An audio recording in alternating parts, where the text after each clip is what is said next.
দেশের উত্তরাঞ্চলের সবচেয়ে বড় এবং ব্যস্ততম সৈয়দপুর বিমানবন্দর নিয়ে দীর্ঘদিনের অপেক্ষার অবসান হতে যাচ্ছে। ভৌগোলিক কারণে এই বিমানবন্দরটির অপার সম্ভাবনা এবং দক্ষিণ এশিয়ার একটি শক্তিশালী আঞ্চলিক হাব হওয়ার সব যোগ্যতা থাকা সত্ত্বেও কেবল ভূরাজনৈতিক জটিলতা ও ভারতের আপত্তির কারণেই এটি এতদিন অবহেলায় পড়েছিল। তবে এবার সব সমীকরণ বদলে প্রতিবেশী রাষ্ট্র নেপাল ও ভুটানের প্রবল আগ্রহ এবং বর্তমান সরকারের নিজস্ব কঠোর সিদ্ধান্তে অবশেষে আন্তর্জাতিক বিমানবন্দরে উন্নীত হতে যাচ্ছে সৈয়দপুর। এর ফলে এই অঞ্চলে যেমন বদলে যাবে ব্যবসা বাণিজ্যের গতি, তেমনই বড় ধরনের পরিবর্তন আসবে দক্ষিণ এশিয়ার ভূরাজনীতিতেও।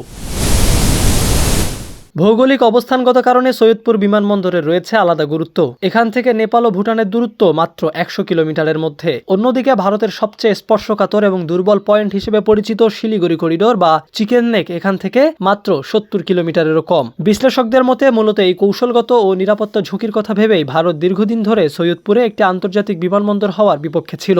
পাশাপাশি সৈয়দপুর আন্তর্জাতিক হাব হিসেবে আত্মপ্রকাশ করলে নেপাল ও ভুটানের সাথে বাংলাদেশের সরাসরি যোগাযোগ অনেক সহজ হবে। এর ফলে ভারত এই তিন দেশের মধ্যকার বিশাল অঙ্কের ব্যবসা এবং ট্রানজিট রাজস্ব হারাবে বলে আশঙ্কা ছিল দিল্লির।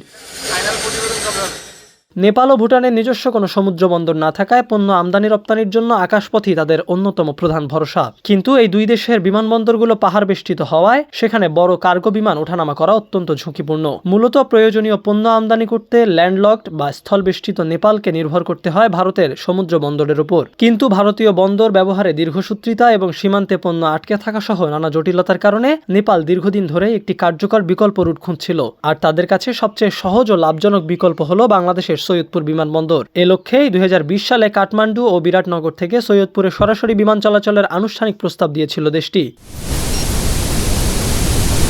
সম্প্রতি বাংলাদেশ ও নেপালের মধ্যে দ্বিপাক্ষিক সম্পর্ক আরও জোরদার এবং বিমান ও পর্যটন খাতে সহযোগিতা বৃদ্ধির লক্ষ্যে বেসামরিক বিমান পরিবহন ও পর্যটন মন্ত্রী এবং প্রতিমন্ত্রীর সাথে বৈঠক করেন ঢাকায় নিযুক্ত নেপালের রাষ্ট্রদূত ঘনশ্যাম ভান্ডারী। বৈঠকে দুই দেশের বন্ধুত্বপূর্ণ সম্পর্ক সুদৃঢ় করার পাশাপাশি পর্যটন খাতে যৌথ উদ্যোগ গ্রহণের ওপর বিশেষ গুরুত্ব দেওয়া হয়। এছাড়া কাঠমান্ডু ঢাকা রুটে বিমান ভাড়াকে একটি যৌক্তিক পর্যায়ে নির্ধারণ করার বিষয়েও বিস্তারিত আলোচনা হয়। তবে পুরো বৈঠকে নেপালি রাষ্ট্রদূত আঞ্চলিক যোগাযোগ ও বাণিজ্য বাড়াতে সৈয়দপুর বিমানবন্দরকে দ্রুত আন্তর্জাতিক মানে উন্নীত করার উপর জোর দেন।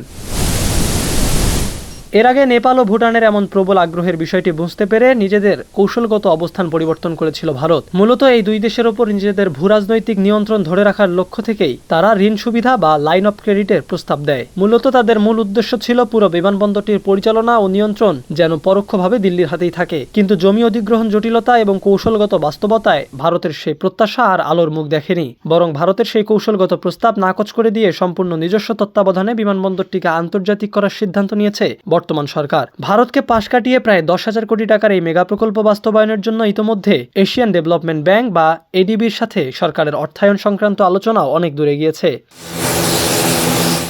এই মেগা পরিকল্পনা সফল হলে নেপাল ও ভুটানের পাশাপাশি ভারতের বিভিন্ন এয়ারলাইন্সও এই বিমানবন্দরটি ব্যবহারের সুযোগ পাবে, যা থেকে বাংলাদেশ সরকারের বড় অঙ্কের রাজস্ব আয় হবে। অর্থনৈতিক এই বিশাল লাভের পাশাপাশি সৈয়দপুরের এই আন্তর্জাতিক হাব দক্ষিণ এশিয়ার ভূরাজনৈতিক কূটনীতিতেও বাংলাদেশের গুরুত্ব ও অবস্থানকে বহুগুণ বাড়িয়ে দেবে বলে মনে করছেন সংশ্লিষ্টরা।